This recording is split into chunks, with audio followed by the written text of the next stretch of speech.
Here we are in Pembrokeshire on the Welsh coast, and we are on the trail of Sir Gawain, one of the knights of King Arthur, who, according to some local legends, is associated with a chapel just down here on the coast. Let's go and have an explore.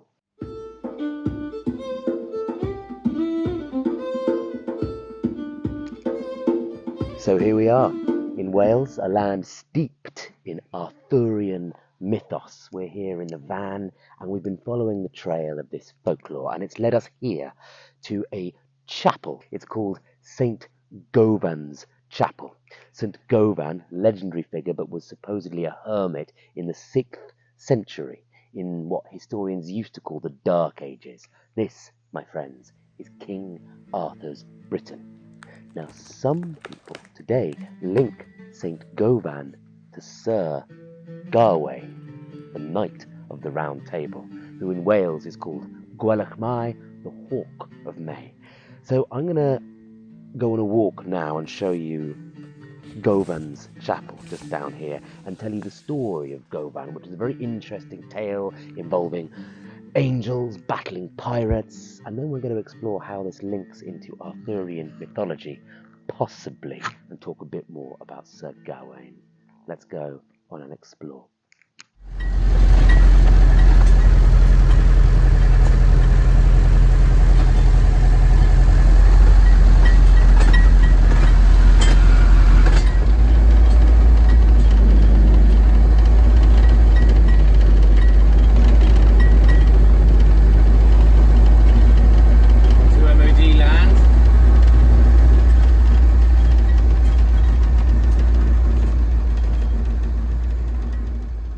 So we stayed over last night in the van. Not really supposed to. This is Ministry of Defence land. There was artillery firing in the evening. But I'd just like to walk you down to the chapel now, because it is 8 in the morning. There's not really many people here. A bit later in the video we'll fast forward to the footage I took yesterday evening, including the story of Saint Govan and his possible link to Sir Gawain of Arthurian mythology. But first I'd just like to walk you down to this chapel. This beautiful summer's morning with the birdsong all around. So according to legend, it is impossible to count these steps going down here to Govan's Chapel. People always count differently depending on whether they're coming up or down or their station in life or whatever. So I'm going to count them quietly in my head while I show you this chapel. 1.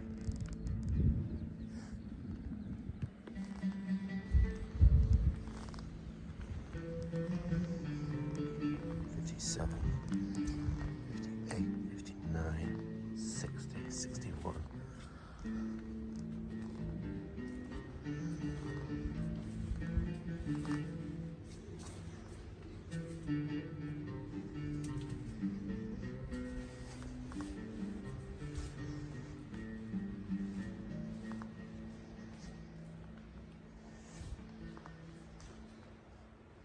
$75, I count.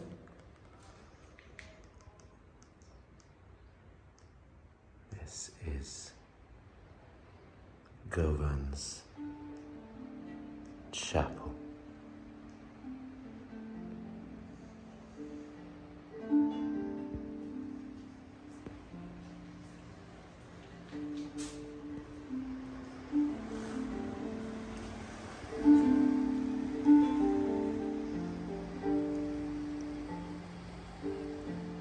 Was this where Sir Gawain spent his final years, according to some folklore?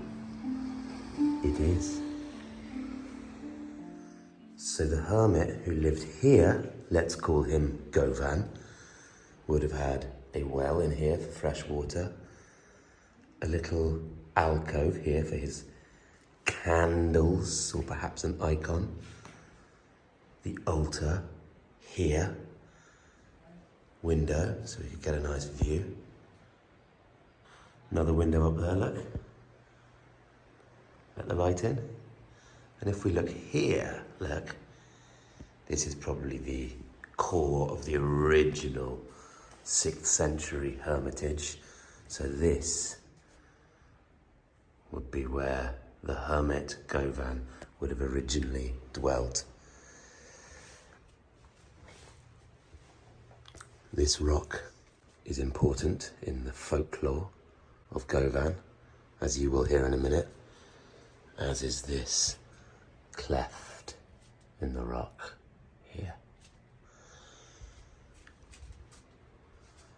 So as you can see, it's quite exposed to the elements up there. So this would have been the original hermit's cell here that the rest of the chapel was built out of. And I imagine maybe the sort of most holy inner sanctum of this strange little chapel, the edge of the cliff.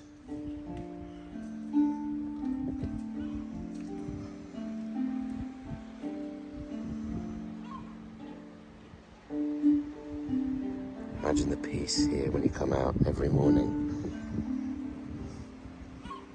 in your life as an ascetic.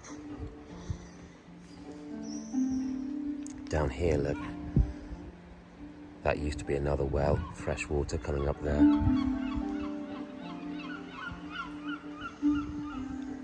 Seagulls' eggs for breakfast. There's nests all around here. No shortage of food, seafood down at the shore there. Space to grow vegetables here. Not a bad little place. So friends, the story of Saint Govan, of the chapel behind me. There are many versions of this myth, my friends, and many versions of where Saint Govan comes from. Some say he was a local lad and an apprentice to Saint David. Others say he was an Irishman, an old man, a disciple of Saint Patrick that crossed the sea in order to preach in the shattered remnants of the Roman Empire over here in Britannia. Others say that he was a reformed thief or pirate that saw the errors of his ways. Other stories say that St. Govan was a she, the daughter of a local pagan chieftain that turned away from the old ways to join the new faith. What these stories have in common is that Govan was an ascetic, a Christian hermit that lived here in the 6th century. And all stories about him have this one detail in common. What all these stories have in common is that Govan was fleeing pirates, and he found himself on this stretch of coastline right here where I'm standing. In fact, possibly on this very spot. Now, perhaps Govan was one of those pirates that had turned tail, or perhaps he was a local lad being chased by those Irish pirates and about to be kidnapped. Whatever version of the story, Govan was right here, and the pirates were coming up the bay. The cliff face was here. He was trapped. He had nowhere to go. He had nothing to do. He got down on his knees and prayed. He prayed to anyone that might be listening. He prayed to God Almighty. He prayed to the Virgin Mary. He even prayed to the old gods that his grandparents used to worship and the spirits of this place.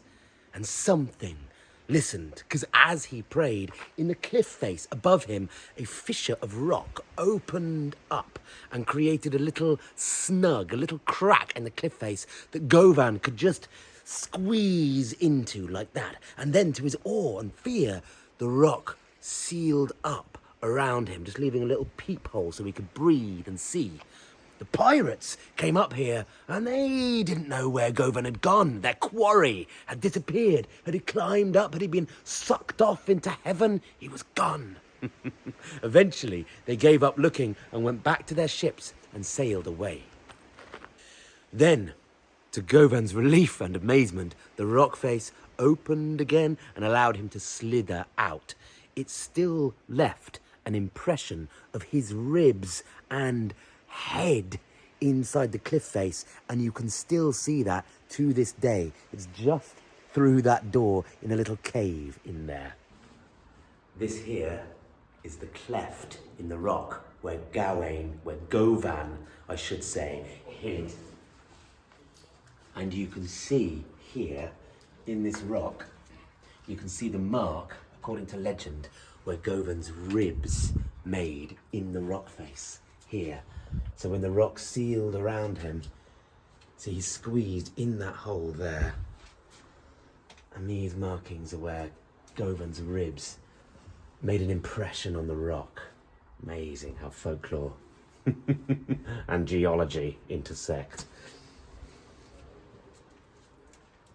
So, in gratitude, Govan decided to stay on. If he wasn't already a Christian, he converted there and then and decided to be the hermit of this place. It's a really big thing in early Christianity and Celtic Christianity, the tradition of being an ascetic.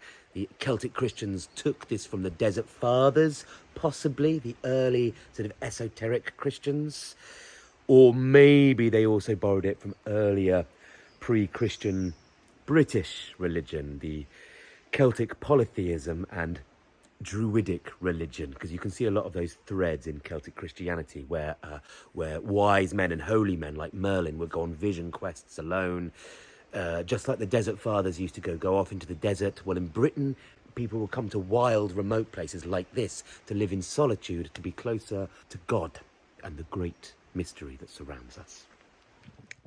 In some versions of the story, the pirates are said to be from Lundy Island, which is that one. Just over there, I believe. So you'd see them sailing across the sea. So Govan was here. He built a life here. He was happy here. Perhaps he was growing some, vegetables and herbs on the grass there. He was probably getting seagulls' eggs from the seagull's nest up there. He was probably fishing down here in these rock pools and foraging for shellfish and things down here. Maybe wandering pilgrims would come and occasionally give him alms in exchange for kind of advice or healing. Govan had another job when he was here. Given his brush with pirates, he saw it as his duty to warn others of the dangers of sea raiders. As you can see, there's quite a good vantage point here. So whenever pirates would come over the horizon, Govan would see them here, and he had a little bell. This probably started off as a monk's bell. The early Christian ascetics would have to begin prayer and meditation and do various rituals and things like that. But over time, perhaps through alms of generous locals, it grew into a great silver bell and was set just up here in the bell housing of this chapel. And whenever Govan saw pirates coming over the horizon, he would bang that bell and it would sound bright and clear. That's what the old stories say, bright and clear.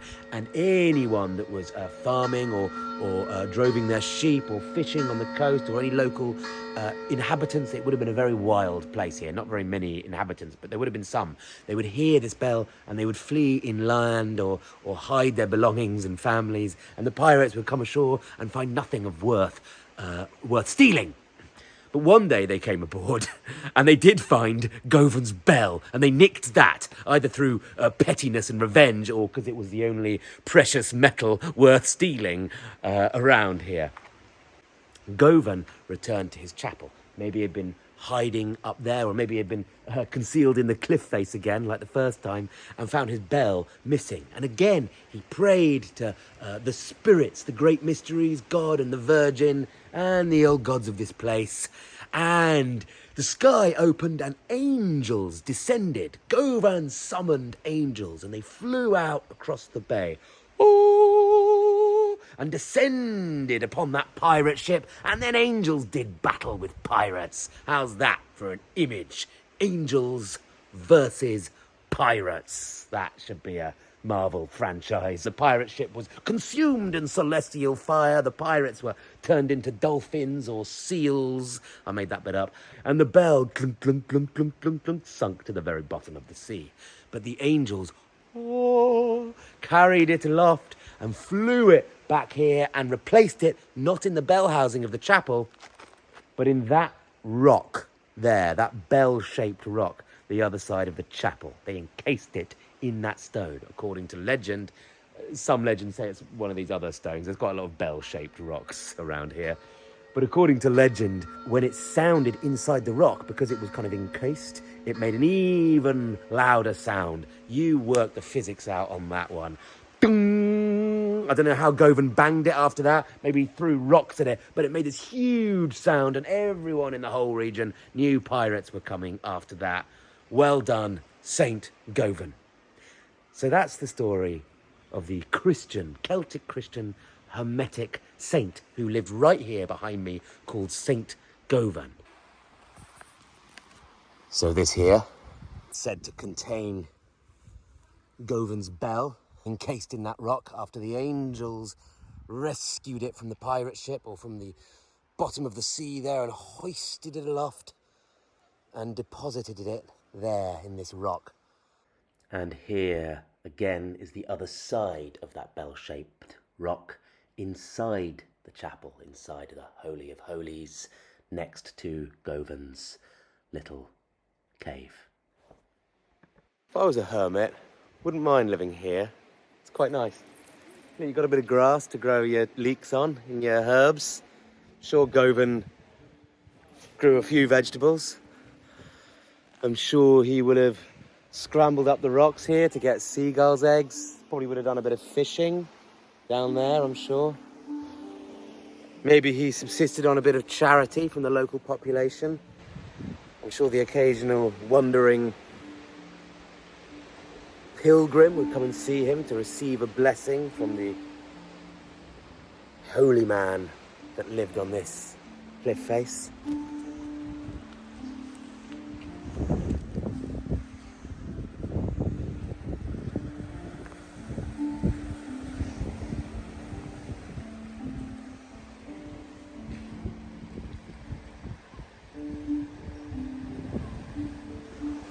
Lots of places to hide around here. Be you hermit, wizard, or pirate.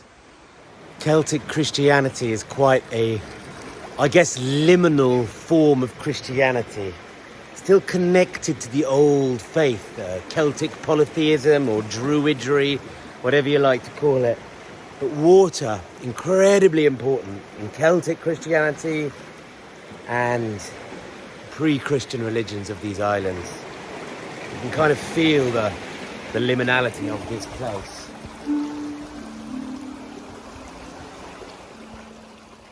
There's so many fish swimming about in here. And these rock pools, when the tide is out, the table is set, as they say. So you can just imagine Saint Govan, even as an old man, coming down here and finding whatever God had left him in these rock pools, or the angels. He'd take it back to his chapel there and cook it, presumably.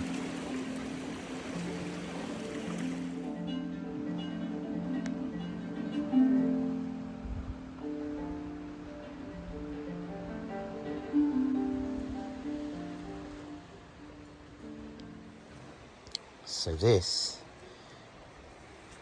is where Govan would have got his fresh water. So you can see there's no fresh water in there now, but at least no one's used it as a latrine. People would come here to get the fresh water from the stream. I think it dried out in the 1920s. So they get the fresh water coming out of here, and it would cure all sorts of ailments. It was said to work as well, amazingly.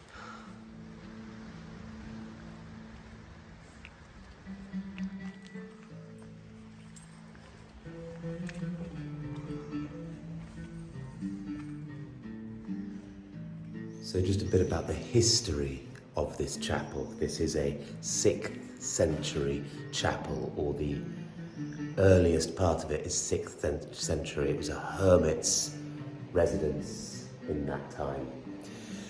Most of the actual chapel building dates from the medieval era. Estimates vary, 10th to the 12th century. And I think the very, very roof maybe was redone in the 20th century. It's interesting, though, this idea of Celtic Christianity. This is the world of early Christianity that we would be in here historically. Celtic Christianity is very different from the later Romanized Christianity that came later. A lot more of the early religion may have snuck its way into it, the Celtic polytheism and the Druidic faith. We kind of see that in the stories of the saints, Celtic Christian saints. They often talk to animals or communicate with animals. Sometimes there's a suggestion that there's a belief in rebirth or reincarnation. Earlier aspects of mythology sneaking their way in. It's more of a liminal Christianity, more of a miraculous Christianity. The Celtic Christians were following the example of the Desert Fathers, the really early Christians that liked to go into remote places and seek solitude. Almost in a more Eastern tradition, like Buddhist monks might meditate in caves. The early Christians did exactly the same in the caves around the Dead Sea, and the Celtic Christians did the same thing, finding wild places where they could get closer to the great mystery that surrounds us. This was very similar again to earlier Celtic sages and holy men, like the wizard Merlin, for example, that would find wild places in the woods. So this tradition was already there in the Celtic tradition before Christianity came.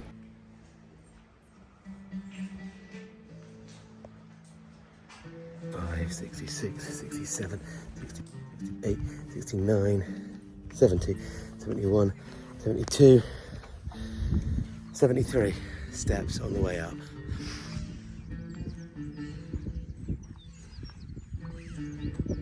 So, Arthurian mythology, in many ways it's making a comeback, isn't it? After many decades in the doldrums, the legends of King Arthur have meaning again, and for good reason. They are the ancestral dreaming of this land, our connection to the old ways, even if couched in sort of medieval romance. So the Welsh lay a big claim to King Arthur, and for good reason. The first mention of Arthur in any textual material is Welsh. Arthur the Great Bear, he's called. But Sir Gawain as well, he is my favourite of all King Arthur's knights. He is a total badass, a knight in service to the goddess. Gawain is strongly associated with this area of Pembrokeshire, so it makes sense that he is also associated or has become entangled with this legend of Saint Govan. Some stories say that Gawain is buried at a burial mound somewhere nearby. So the story goes that at about this time in history, we're just segueing between history and myth because that is sort of where the Arthurian cycle sits, really. It's sort of brushing up against sort of history and the dreaming. Gawain, it is said, after the final battle, the ones who survived came west to safety, where the rest of the Britons were fleeing to as the Saxons marched ever westwards, conquering all of Britain gradually, not all of it, leaving Wales and Cornwall and Cumbria and places like that.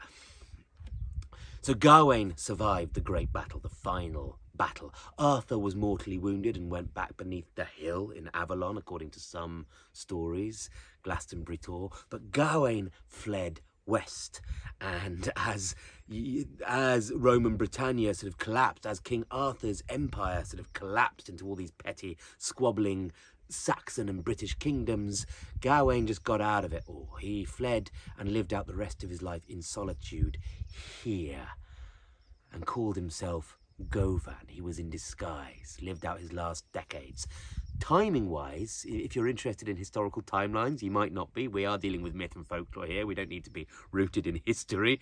But timing-wise, it does match up. Govan, this historical chapel, was built in the 6th century. This is King Arthur's Britain. Yes, most of the building was built later in the medieval era, interestingly, when the stories of King Arthur were really flourishing. But if you wanted to place a historical Gawain here, the timelines do match up.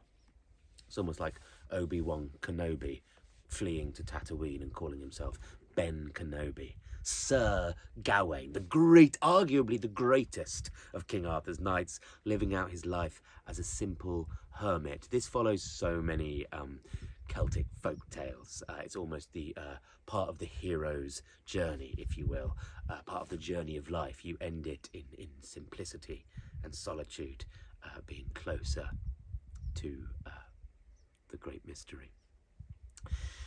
So that's Gawain, Gwelach Mai. Really interesting notion that Gawain the knight, the Arthurian knight, could have segued into this early historic hermit, because there probably was a historic hermit here somewhere if we look past the stories of pirates and angels and all that.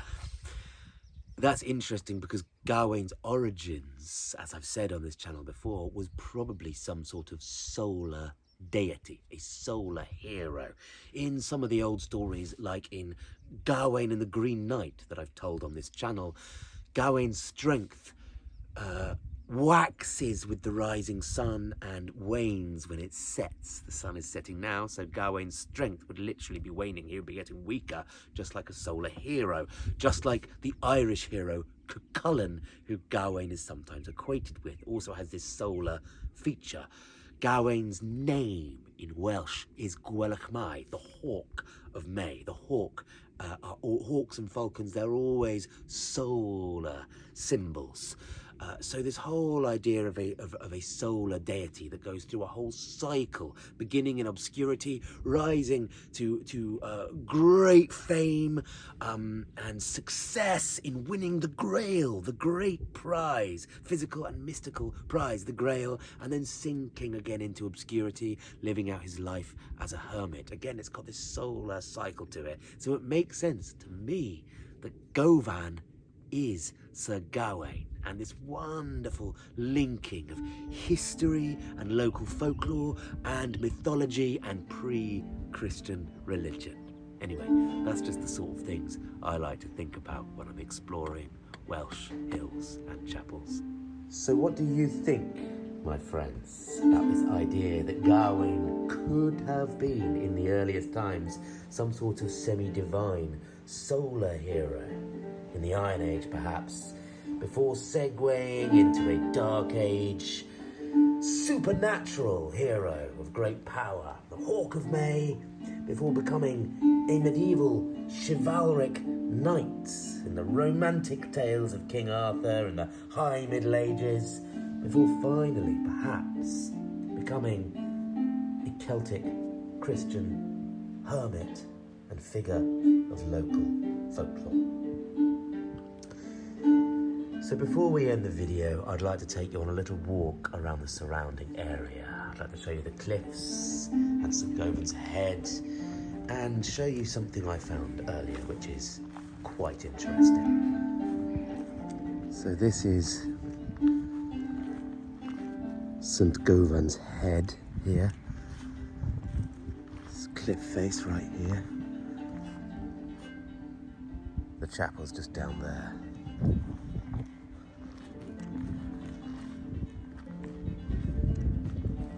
Very wild landscape, due to it being a military firing range a lot of the year.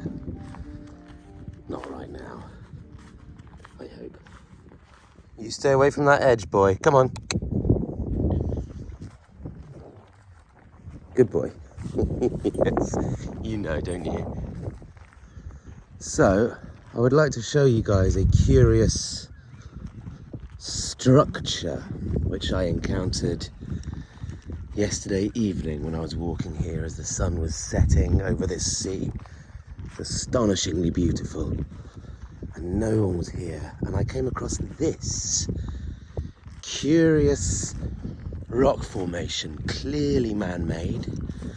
Reminded me of Neolithic henge monuments and causewayed enclosures, stone circles. Look, there's concentric rings of stone with pathways heading between them.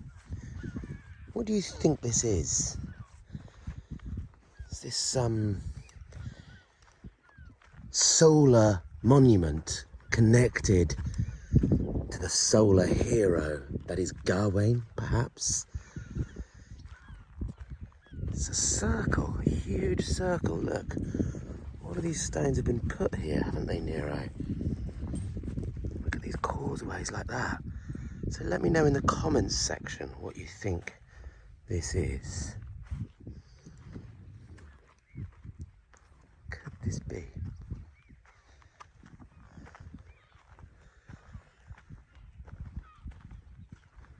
What is this strange structure?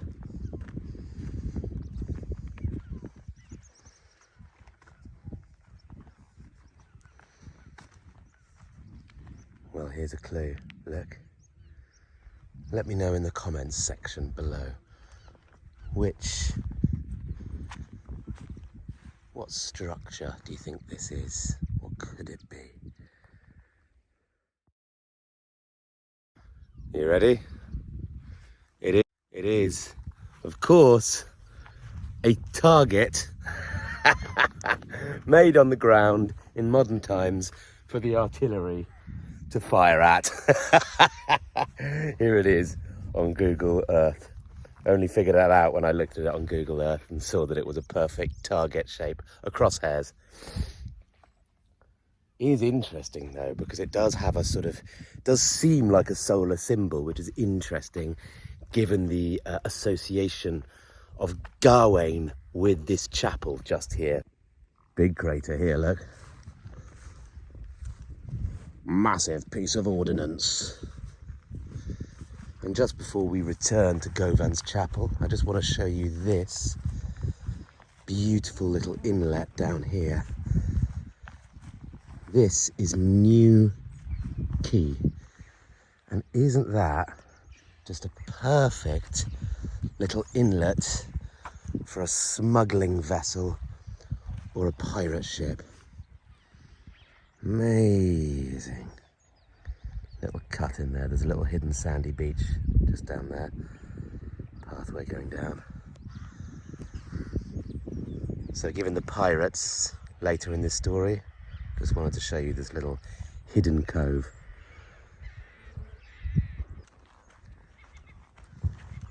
There we go. Started firing the artillery again. Oh, Nero doesn't like it at all. See you next time, my friends, for more Arthurian mythology and folklore tied to landscape, because folklore is always tied to the land. See you later.